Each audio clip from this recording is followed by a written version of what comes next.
انتظار دیاں گھڑیاں ختم ہوئیاں اور نصیحت آموز باتاں انشاءاللہ ساڈے اج دے مہمان ساڈے نال کرنگے اور انہاں دیاں باتاں جڑیاں نے انتہائی توجہ نال سنن والیاں اور انشاءاللہ اللہ دی رحمت دے نال دل تے اثر ضرور کرنگیاں۔ جس بندے دی جنی توجہ ہوئے گی اتنی او بات او دے دل تے اثر ضرور کرے گی۔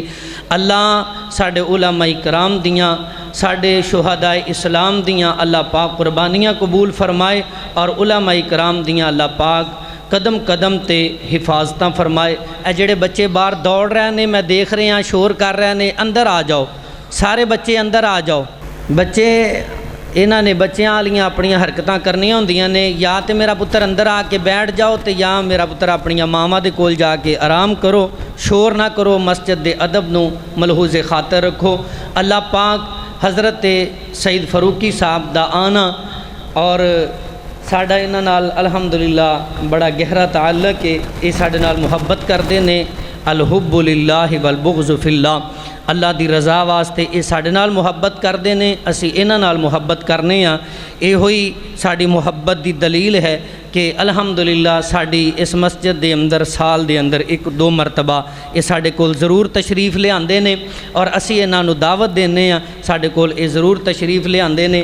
اور اس دفعہ کچھ مسجد دی تعمیر دے حوالے نال اسیں پروگرام تاخیر دا شکار ہویا، کچھ کرونا دی وجہ نال پروگرام تاخیر دا شکار ہویا، جے دی وجہ تو اے تقریباً عرصہ 2 سال دے بعد ساڈے کول تشریف لے آئے نے۔ اللہ پاک انہاں دی محبت اپنی بارگاہ اندر قبول فرمائے۔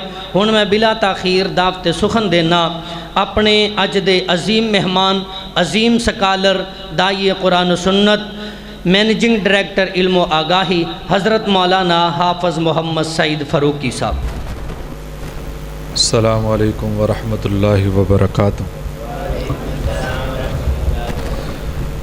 الحمدللہ وکفا وسلام علی عبادہ الذین اصطفیٰ، اللہم صلی علی محمد وعلی آل محمد وبارک وسلم وصلی علیہ۔ اما بعد فاعوذ باللہ من الشیطان الرجیم، بسم اللہ الرحمن الرحیم۔ قل ان کنتم تحبون اللہ فاتبعونی یحببکم اللہ ویغفر لکم ذنوبکم واللہ غفور الرحیم۔ صدق اللہ العظیم۔ تمام قسم کی تحمیدات، تمجیدات، تکبیرات، تقدیسات اور تحلیلات اللہ رب ذوالجلال والاکرام کے لیے، بے شمار لا تعداد ان گنت بے حد و حساب درود و سلام سرور کائنات امام الانبیاء حضرت محمد الرسول اللہ صلی اللہ علیہ وسلم کی ذات مقدسہ مطہرہ پر، بے شمار رحمت نازل ہوں اہل بیت پر، صحابہ کرام پر، تابعین اعظام پر، اولیاء کرام پر اور ائمہ کرام پر۔ حمد و ثنا کے بعد سب سے پہلے تو میں آپ سب کا بہت شکر گزار ہوں اور خاص طور پہ قاری عبدالحفیظ صاحب کا کہ انہوں نے دوبارہ سے آپ کی زیارت کا شرف بخشا ہے اور مسجد کی خوبصورتی دیکھ کر واقعی ہی دل باغ باغ ہو گیا ہے۔ یقیناً یہ آپ لوگوں کا خلوص ہے، قاری صاحب کی محنت ہے۔ جب میں پہلی مرتبہ آیا تھا اور آج بہت فرق ہے، بڑی تبدیلی آ چکی ہے۔ اللہ پاک سب کا خرچ کیا ہوا قبول فرمائے۔ جو بھی ان کے بانیان ہیں وہ موجود ہیں یا دنیا سے چلے گئے ہیں، جو دنیا سے چلے گئے ہیں اللہ ان کی قبروں کو روشن کر دے، جو دنیا میں موجود ہیں اللہ ان کی دنیا نور و نور کر دے اور ان کی آخرت بھی اللہ بابرکت بنا دے۔ سچی بات یہ ہے کہ قاری صاحب جتنے القابات سے نوازتے ہیں ان میں سے کسی کا بھی میں مستحق نہیں ہوں۔ مجھے شرمندگی ہوتی ہے وہ اتنے القابات سے نوازتے ہیں، میں انتہائی چھوٹا سا طالب علم ہوں. بہرحال اللہ پاک ان کی محبت اور آپ سب کی محبت قبول فرمائے.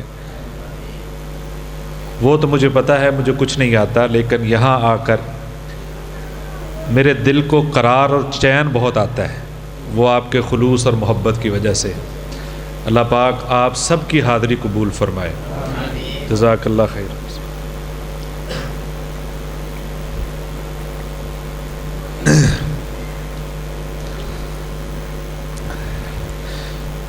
جس طرح کہ میں پہلے بھی عرض کرتا ہوں، آپ نیت کر کے بیٹھیں کہ ہم نے کچھ یہاں سے سیکھ کر جانا ہے. جب ہم نیت کر کے بیٹھیں گے تو انشاءاللہ ہمیں مل بھی جائے گا. اور جب ہم اس نیت سے بیٹھیں گے کہ آج چیک کریں گے کہ کون سے خطیب صاحب نے کون سی اچھی بات کہی ہے، تقریر کا انداز کیسا تھا، تو پھر انداز تو آپ کو پتہ چل جائے گا کس کا اچھا ہے، لیکن پلے کچھ نہیں پڑے گا. تو نیت یہ کریں کہ ہم نے کچھ نہ کچھ سیکھ کر جانا ہے. انداز کو نہ دیکھیں، یہ دیکھیں کہ بات کس کی آپ تک پہنچائی جا رہی ہے. ڈاکیے کو تو کوئی بھی نہیں دیکھتا تو خط کا مضمون ہے ہر بندہ، کہ خط میں لکھا کیا ہے، پیغام کیا بھیجا ہے ہمارے پیارے نے، ہمارے اپنے عزیز نے. تو وہی ایک پیغام آپ کو پہنچانے آیا ہوں جو حضرت محمد الرسول اللہ صلی اللہ علیہ وسلم لے کر آئے ہیں. قاری صاحب نے جو اشتہار مجھے سینڈ کیا تھا اس میں سیرت کے حوالے سے موضوع دیا گیا تھا. تو چند ایک باتیں ہیں جو سبقاً ہم پڑھنے کی کوشش کریں گے. توجہ چاہیں گے انشاءاللہ العزیز، کوئی نہ کوئی بات میرا خیال ہے سمجھ آئے گی. صحابہ اکرام رضوان اللہ علیہ مجمعین کی محبت جو ہے وہ نبی صلی اللہ علیہ وسلم سے انتہائی والہانہ تھی. چند باتیں میں صرف یاد کروانا چاہتا ہوں، اس کے بعد اصل مدعے پہ آنا چاہتا ہوں میں، کہ نبی صلی اللہ علیہ وسلم کے جتنے بھی قریبی ساتھی تھے جو ایمان لائے تھے وہ بہت محبت کرتے تھے، اور ان کی محبت وہ نہ جان کے سامنے ٹھہرتی تھی، یعنی ان کی محبت کے سامنے نہ جان ٹھہرتی تھی، نہ مال ٹھہرتا تھا، نہ گھر بار ٹھہرتا تھا، نہ اولاد ٹھہرتی تھی. جو سامنے آتی تھی ہر چیز قربان ہو جاتی تھی، سیدھے گزر کے نبی صلی اللہ علیہ وسلم تک پہنچ جاتے تھے. وہ اتنی طاقتور محبت تھی. اسی لیے نبی صلی اللہ علیہ وسلم نے ایک حدیث بیان فرمائی صحابہ کی عظمت کے بارے میں. وہ یہ ہے، یہ میں تمہیدی باتیں بتانا چاہتا ہوں تاکہ اگلی بات جو ہے وہ ہمیں سمجھ آ جائے. بات میں نے ایک ہی کرنی ہے بس، یہ ساری پہلی جتنی بھی پونے گھنٹے کی یا 1.5 گھنٹے کی تمہیدی ہونی ہے، بس بات ایک ہی، پیغام ایک ہی دینا ہے. نبی صلی اللہ علیہ وسلم نے اسی وجہ سے صحابہ کے بارے میں ارشاد فرمایا ہے کہ اگر صحابہ ایک مد کوئی بھی چیز صدقہ کریں، مد وہ تقریباً 2.5 کلو کا بنتا ہے، یعنی 2.5 کلو صحابہ کوئی بھی چیز صدقہ کریں وہ ایک طرف 2.5 کلو، اور صحابہ کے بعد یعنی ہم لوگ احد پہاڑ بھی سونے کا بن جائے اور وہ اللہ کے راستے میں خرچ کر دیا جائے تو حدیث میں آتا ہے وہ ایک مد بلکہ اس کے آدھے تک بھی نہیں پہنچ سکتے، ہم اس کے آدھے تک بھی نہیں پہنچ سکتے اجر کو. اب ذرا غور کریں، پوری دنیا کے اندر اس وقت جتنا سونا ہے جو دریافت ہو چکا ہے یا دریافت ہونا ہے، اس سارے کو اکٹھا کر لیں تو اندازہ لگانے والوں نے اندازہ لگایا ہے اس سارے کو اکٹھا کر کے وہ اس کو پگھلا لیا جائے اور ایک ٹکی بنا لی جائے تو وہ ٹکی پتہ کتنی بنتی ہے؟ وہ 92 فٹ اونچی بنتی ہے اور 92 فٹ چوڑی بنتی ہے. ساری دنیا کا سونا اتنا بنتا ہے. 92 فٹ کتنا کا ہوگا؟ ہم میٹر بنائیں کوئی آباد میں نکال لیجئے گا کتنے میٹر بنے گا. اتنا سونا بنتا ہے جس میں سے ابھی 78% دریافت ہوا ہے. تقریباً 8500 کے قریب ٹن کے قریب شاید وہ امریکہ کے پاس سب سے زیادہ جو ہے وہ اتنا سونا اس کے پاس ہے، وہ سب سے زیادہ اس کے پاس، باقی ملکوں کے پاس بھی ہے. بہرحال میں نے آپ کو اندازہ بتا دیا، 92 فٹ اونچا اور 92 فٹ چوڑی ایک ٹکی بنتی ہے سونے کی جو پوری دنیا میں موجود ہے. اگر پوری دنیا کا سونا اکٹھا کر کے ہم خرچ کر دیں تو وہ 92 فٹ بنتا ہے. 92 فٹ بھی خرچ کر دیں تو وہ صحابہ کے آدھے مد کے برابر بھی اجر کو نہیں پہنچتا. تو احد پہاڑ پلا کتنا ہے؟ تقریباً 8 کلومیٹر چوڑا ہے، لمبا ہے، اور اس کی اونچائی شاید 3500 فٹ کے قریب ہے، 3500 سم تھنگ اوپر تھوڑا سا ہے. وہ اتنی اس کی اونچائی ہے، گویا یہ سونا پوری دنیا کا احد پہاڑ کے تو وہ بہت قریب ہی نہیں جاتا. صحابہ کی اتنی عظمت، یعنی ان کی عظمت کا اندازہ ہے ہی نہیں ہے. یہ میں نے آپ کو کیلکولیٹ اس لیے کر کے دیا ہے کہ ان کی عظمت کا اندازہ ہو ہی نہیں سکتا. وہ تو نبی صلی اللہ علیہ وسلم نے احد پہاڑ کا ذکر اس لیے کر دیا کہ احد پہاڑ کے اس وقت صحابہ کے پاس سب سے بڑی چیز احد پہاڑ تھی. اگر اس سے بڑی، کیونکہ اس وقت K2 تو پتہ نہیں تھا، ماؤنٹ ایوریسٹ کا پتہ نہیں تھا، نہیں تو شاید نبی صلی اللہ علیہ وسلم اس کی بھی مثال دے دیتے، کیونکہ صحابہ کے پاس نالج جس حد تک کا وہ سب سے بڑا احد پہاڑ نظر آتا تھا، اس لیے مثال اس کی دی گئی. تو لہٰذا یہ عظمت کیوں ملی ہے؟ اس لیے کہ صحابہ کی محبت نبی صلی اللہ علیہ وسلم کے ساتھ والہانہ تھی. اور نبی صلی اللہ علیہ وسلم کی شان میں بھی ایک جملہ کہ اللہ نے فرمایا وَدَاعِيًا إِلَى اللَّهِ بِإِذْنِهِ وَسِرَاجًا مُنِيرًا، کہ وہ اللہ کی طرف بلانے والے ہیں، دعوت دینے والے ہیں. سراجم منیرہ، اللہ فرماتے ہیں ہم نے ان کو سراج بنایا. سراج کا کیا مطلب ہوتا ہے؟ سورج. کیا مطلب ہوتا ہے؟ سورج. اب سراج، سورج کہہ دیا تو ہر بندے کو سمجھ آتی ہے نا، سورج کا مطلب ہے روشنی دینے والا ہے. قرآن مجید تو الفاظ کم استعمال کرتا ہے اور معنی زیادہ ہوتے ہیں، لیکن یہاں پہ سراج کے ساتھ اللہ نے لفظ منیر بھی استعمال کیا ہے. سراجم منیرہ، منیرہ نور سے نکلا ہے. کیا مطلب؟ چمکنے والا، بہت روشن.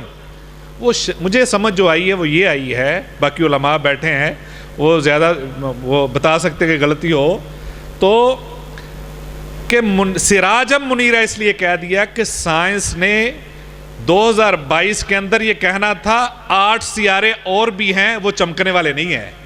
ان کو بھی سورج کہا جاتا ہے، 8 سیارے اور بھی ہیں لیکن وہ چمکدار نہیں ہے. چمکنے والا جو سورج ہے وہ سورج بنا کر بھیجا ہے.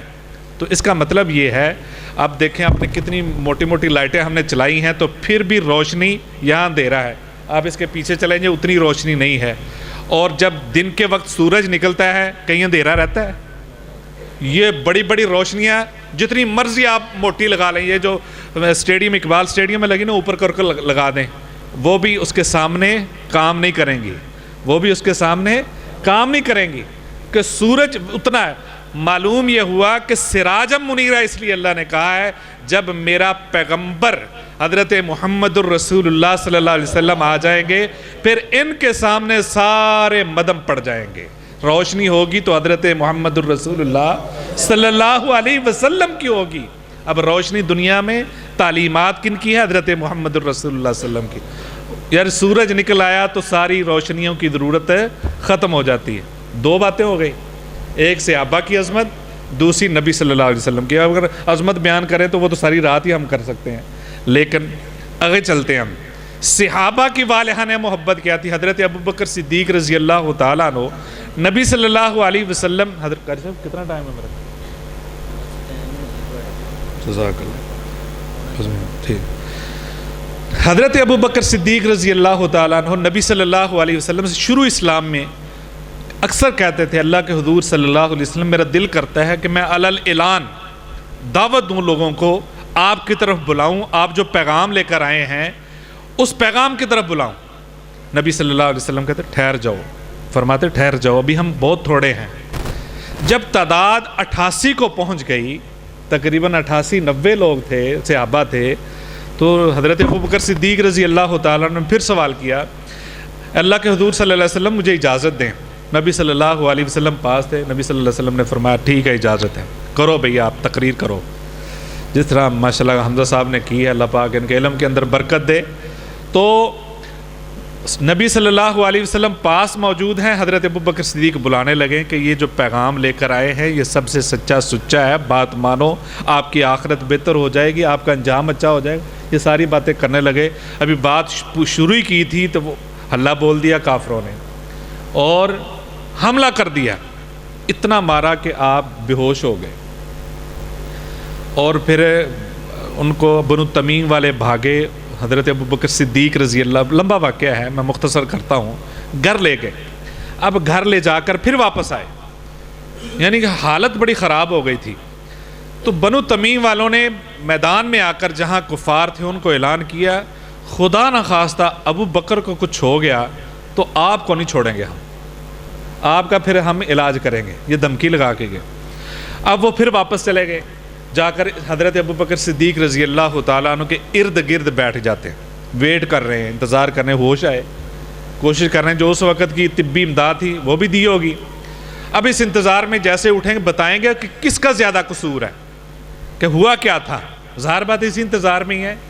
اب سارے بیٹھے ہیں اسی انتظار میں۔ عصر کے وقت حضرت ابوبکر صدیق رضی اللہ تعالیٰ عنہ کو ہوش آیا تو ان کا اب سارے توجہ کرتے ہیں کہ اب کوئی بات کریں گے، تو ان کا پہلا جملہ یہ تھا، ما فعل رسول اللہ صلی اللہ علیہ وسلم، نبی صلی اللہ علیہ وسلم کی حالت کیا ہے۔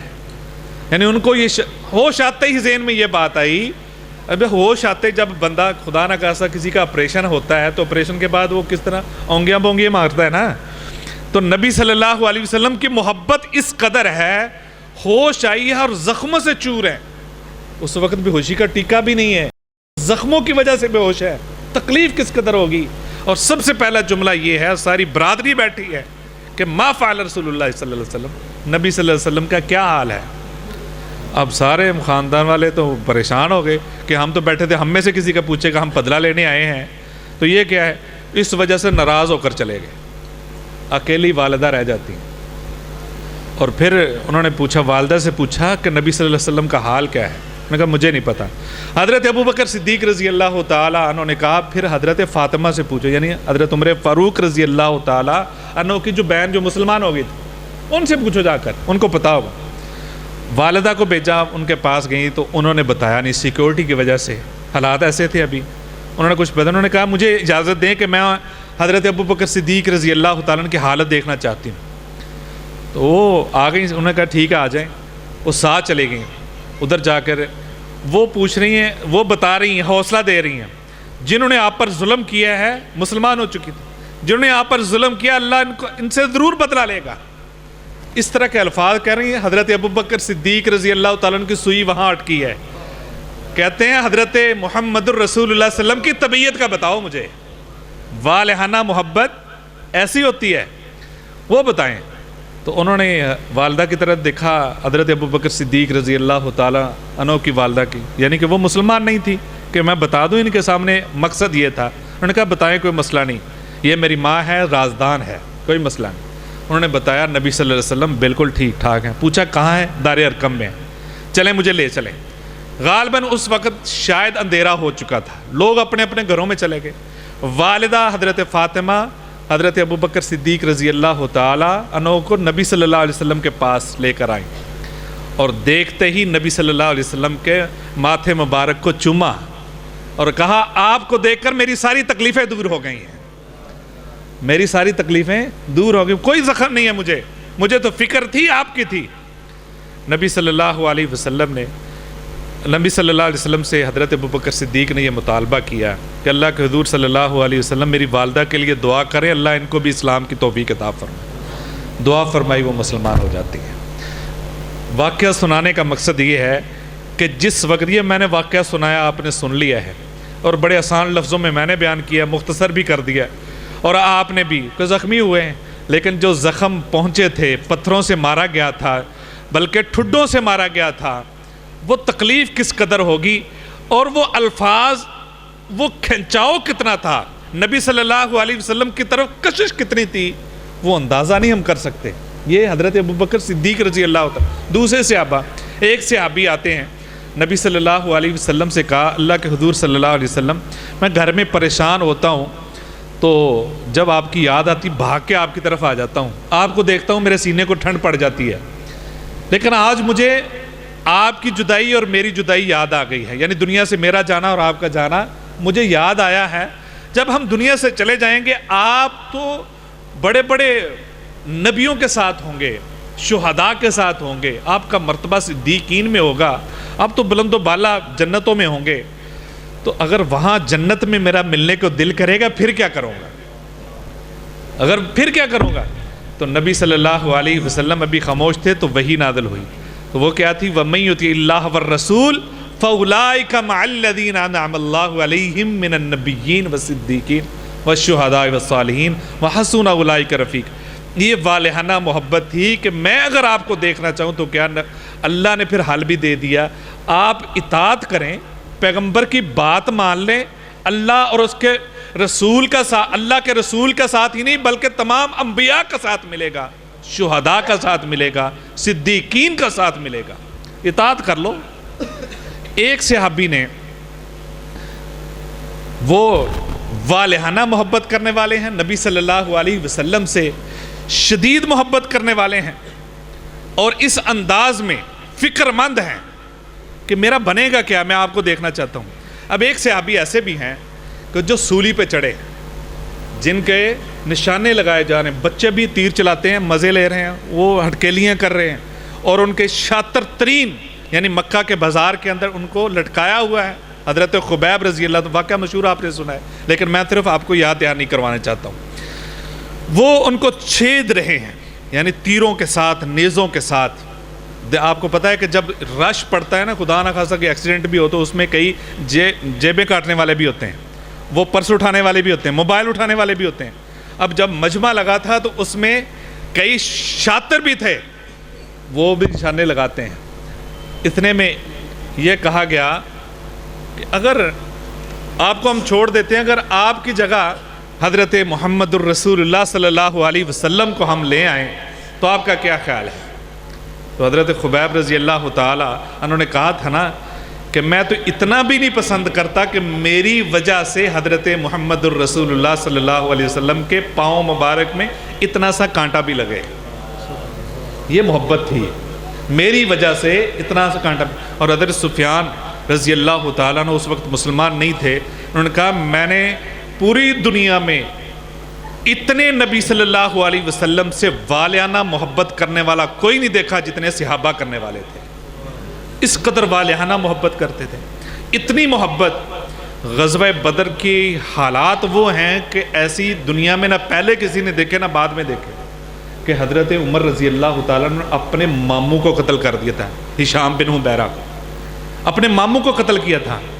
اور آپ کو پتہ ہے کہ ایک وہ واقعہ بھی ہوا، حضرت عبیدہ بن جراح نے اپنے والد کا سر قلم کر دیا تھا۔ کس لیے؟ حضرت محمد الرسول اللہ صلی اللہ علیہ وسلم کی محبت میں۔ ایک وہ نبینہ صحابی تھے جن کی ایک لونڈی تھی جو ان کے بیٹوں کی ماں تھی، سے محبت بھی کرتے تھے، لیکن وہ نبی صلی اللہ علیہ وسلم کے خلاف غلیظ زبان استعمال کرتی تھی۔ ایک رات اس نے چھری کے ساتھ اس کو قتل کر دیا۔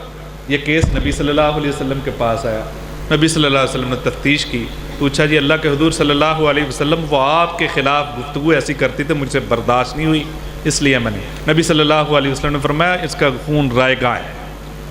اتنی جو، اور وہ کیا کہتے تھے نبی صلی اللہ علیہ وسلم کو جو الفاظ کہیں، وہ میرے ہیروں جیسے بیٹوں کی ماں تھی، ہیروں جیسے بیٹوں کی ماں تھی، اس کو اس وجہ سے میں نے قتل کر دیا کہ وہ آپ کے خلاف زبان استعمال کرتی۔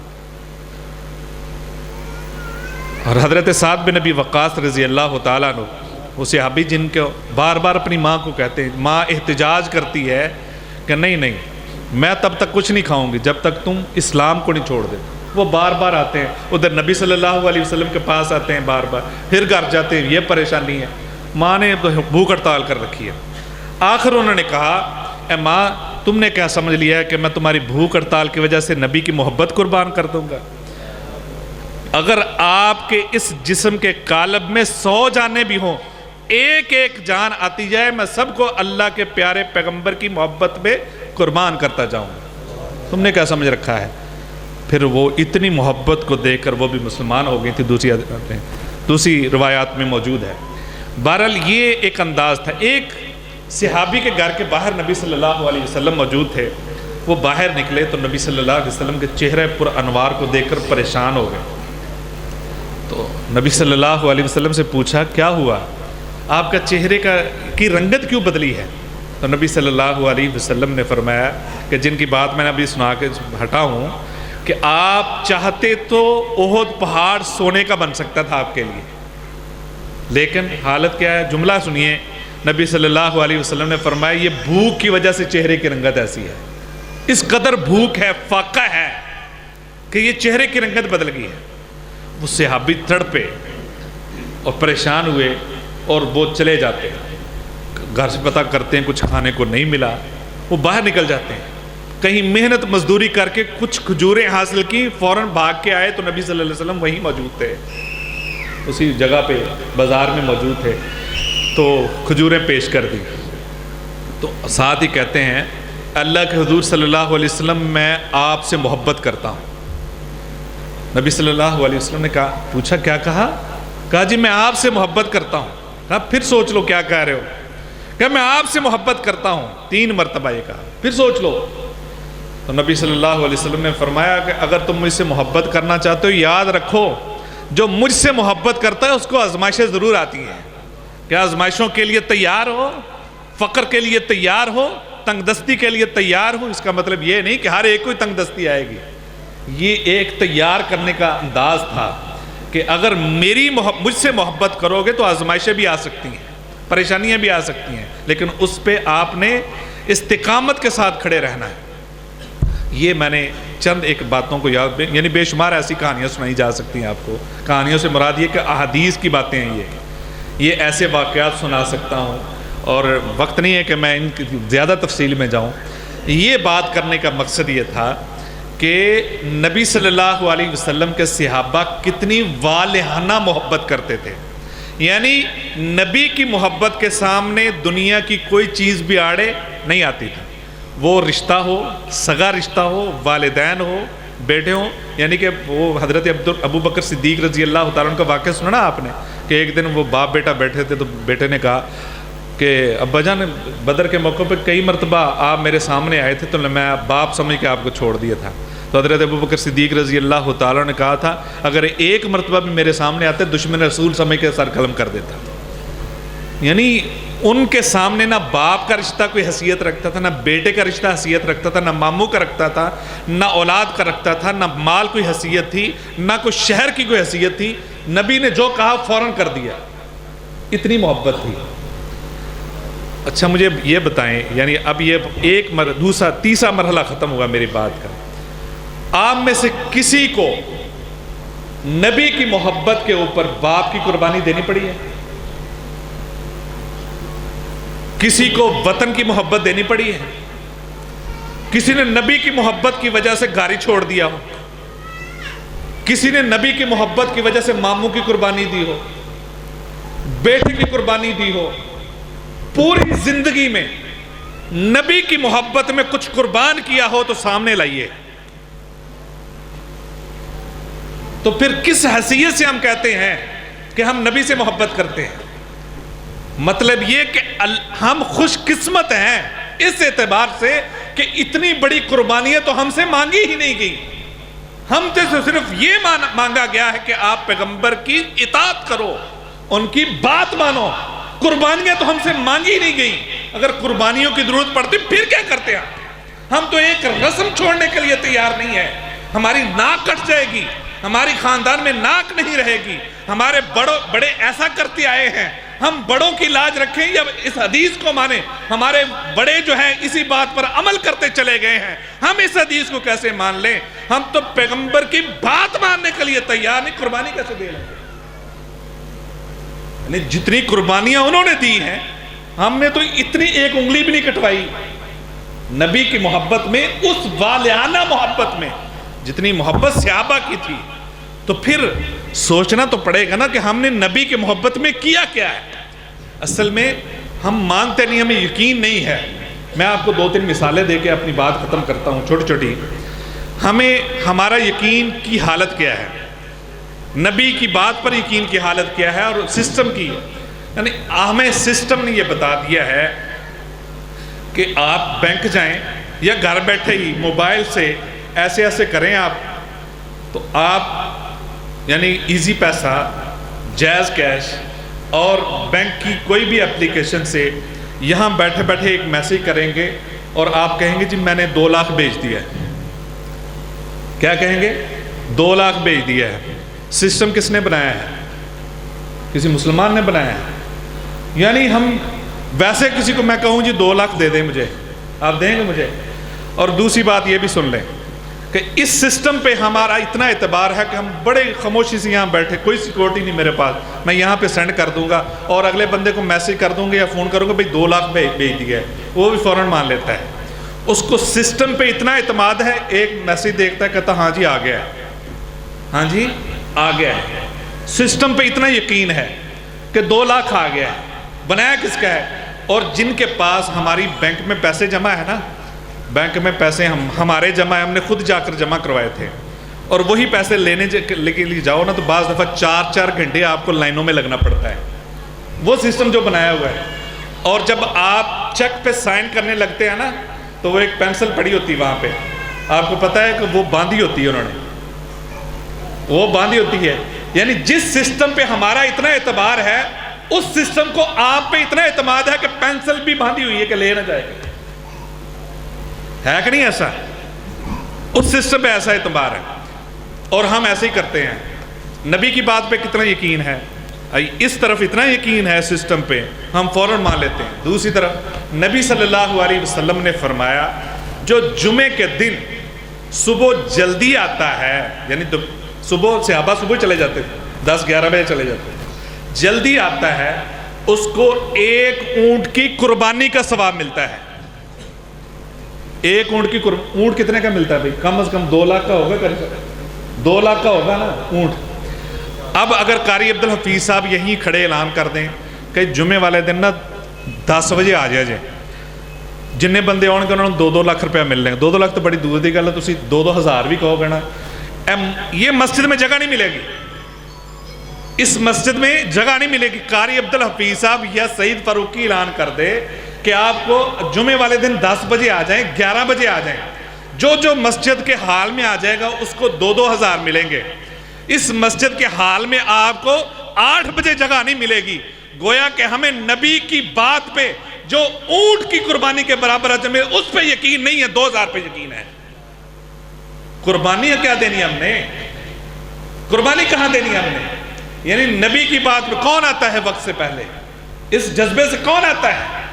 وہ تو ہم ٹائم پورا کرنے کے لیے آتے، دیکھتے رہتے قاری صاحب کا آخر دعوانا الحمدللہ کہیں گے، پھر جائیں گے ہم. کتنی احادیث ایسی ہیں کہ آپ کو اتنا اجر ملے گا. نبی صلی اللہ علیہ وسلم نے فرمایا ہے کہ اذان اور تکبیر کے درمیان مانگی ہوئی ہر دعا قبول ہوتی ہے. کبھی دیکھا ہے کسی کو وہ زار گدار رو رہا ہو؟ اس میں یقین نہیں ہے، اس میں سب کچھ مل جائے گا. جب آپ کو یہ پتا چلے کہ کھلی کچہری لگنی ہے، فلاں دن ڈی سی صاحب بیٹھیں گے، آپ کا مسئلہ ہے، صبح 8 بجے وہاں چلے جائیں گے، کھلی کچہری لگنی ہے، وہاں چلے جائیں گے. یہاں 5 مرتبہ اللہ نے کہا ہے کہ آپ اذان اور درمیان کے بعد کھلی کچہری ہے، جو مانگو کو مل جائے گا. کس کو یقین ہے؟ کس نے بتایا؟ یہ حضرت محمد الرسول اللہ صلی اللہ علیہ وسلم نے فرمایا ہے. اس کا مطلب یہ ہے کہ ہم نبی کو مانتے نہیں ہیں، یہ باتیں ہی ہیں ساری. ہم سے تو قربانی بھی وہ نہیں مانگی گئی جو قربانی صحابہ نے دی ہے، ہم سے صرف اطاعت مانگی گئی ہے، وہ بھی ہم کرنے کے لیے تیار نہیں ہے. اصل میں اصل بات یہ ہے، اور یہی میرا پیغام ہے کہ محبت صحابہ کی کتنی تھی اور ہماری کس قدر ہے، ہمارا اس دنیا کے سسٹم پہ کتنا یقین ہے اور نبی کی بات پہ کتنا یقین ہے. موازنہ آپ خود کر لیں، کھڑے ہم کہاں ہیں یہ آپ نے خود فیصلہ کرنا ہے. گریبان میں جا کر جھانکیے گا ضرور، اور اس بات پہ بھی غور کیجئے گا. اگر میری زندگی 30 سال کی ہے، 40 سال کی ہے، 50 سال کی ہے، 60 سال کی ہے، میں نے پوری زندگی میں، یعنی آپ دیکھیں کہ جب محبت مکمل، جملہ یاد رکھیے گا، جب محبت مکمل ہو جاتی ہے اطاعت آسان ہو جاتی ہے. پھر سن لے، جب محبت مکمل ہو جاتی ہے اطاعت آسان ہو جاتی ہے. کیسے؟ خدا نہ خواستہ کسی کا بیٹا بیمار ہو جائے رات کو، وہ ساری رات کھڑا رہے گا، اس کے ساری رات اس کے لیے وہ کھڑا رہے گا انتظار میں، کبھی کچھ کرے گا کبھی کچھ کرے گا. اور اسی طرح اگر وہ اپنے، بلکہ دیکھتے ہیں اب 10 سال تک یا 8 سال تک کم از کم بچے چھوٹے ہوتے ہیں.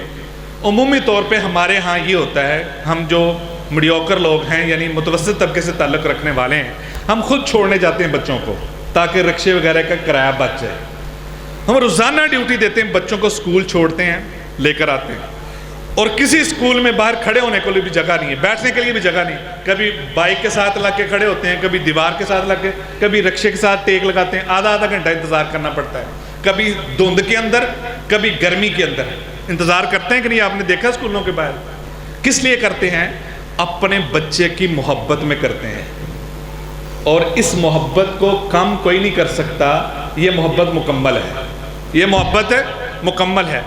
اگر کوئی آپ کو کہہ دے بھائی میں نا فلاں 1 مہینہ کے لیے ملک سے باہر جا رہا ہوں, میرے بچے کو آپ نے لے کر جانا ہے, بات پہ غور کیجئے گا, میرے بچے کو آپ نے لے کر جانا ہے, تو وہ اگر 2-3 دن جائے گا, 4 دن جائے گا, پورا مہینہ بھی چلو چلا جائے گا, اسکول والے کسی وجہ سے وہ لیٹ کر دیں تو وہ فون کر کے یا میسج کر کے اس کو ضرور بتائے گا یار آج میرا 1.5 گھنٹہ وہاں پہ ضائع ہو گیا, آج 1.5 گھنٹہ ضائع ہو گیا. صبح میں اتنی دیر کھڑا رہا, اسکول والے نے چھٹی لیٹ کر کی ہے, بچوں کو پتہ نہیں کیا ہے. فرق کیا ہے بھلا؟ وہ اس کا اپنا بیٹا نہیں ہے, وہ اس کو چٹی پڑی ہے, اور چٹی بندہ زیادہ دیر برداشت نہیں کر سکتا. وہ اپنا بیٹا ہے, اپنے بیٹے کے لیے وہ 8 سال سکول جاتا رہا, اس کو نہ گرمی محسوس ہوئی نہ سردی محسوس ہوئی. جب نبی کی محبت مکمل ہو جاتی ہے, وہ سردی کی راتوں کو اٹھ کے وضو کرتا ہے, اس کو پانی ٹھنڈا نہیں لگتا. وہ سردیوں کے اندر بھی اٹھتا ہے, وہ گرمی کی تپتی ہوئی دھوپ کے اندر مسجد جاتا ہے, اس کے پاؤں سڑتے نہیں ہیں. جب محبت مکمل ہوتی ہے پھر اطاعت آسان ہو جاتی ہے. ہماری محبت اصل میں مکمل نہیں ہے, ہماری محبتیں کہیں اور ہیں. دنیا میں محبت ہے, اولاد میں محبت ہے, ہر چیز میں محبت ہے. اگر نہیں محبت, سچی بات یہ ہے محمد رسول اللہ صلی اللہ علیہ وسلم سے کما حق محبت نہیں ہے. اللہ عمل کی توفیق عطا فرمائے. وآخر دعوانا الحمدللہ.